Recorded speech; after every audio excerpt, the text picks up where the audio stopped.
یہ سوال بھی جرمنی سے آیا. وہ تبلیغ میں بہت ہی دفعہ پوچھا جاتا ہے کہ دراصل نقاب کا رواج کس بنیاد پر ہے؟ نکاح کا نقاب کا جی، یہ تو قرآن کریم میں جو حکم ہے نا انبیاء کی بیویوں کو، وہ یہ ہے کہ اپنے چہرے کو ڈھانپو، اور وہیں سے پھر یہ رواج شروع ہوا ہے.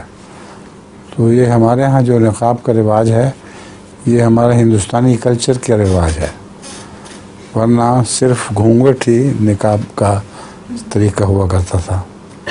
اب ہمارے دیہات میں جو عورتیں گھونگھٹ لے کے پھرتی ہیں وہ صحیح پردہ ہے، مگر اب مشکل یہ ہے کہ گھونگھٹ لے کر یہاں بازار میں پھرنے سے ٹکریں لگیں گی. نیچے نظر رکھیں گے تو نقاب آسان ہے، اس میں آنکھیں ننگی رہتی ہیں اور باقی چہرہ ڈھکا رہتا ہے. لطیفہ بھی ہے.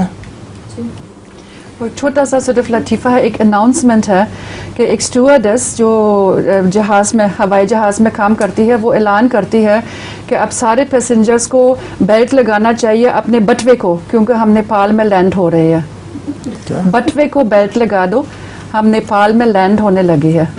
وہاں چوری بہت زیادہ ہوتی ہوگی.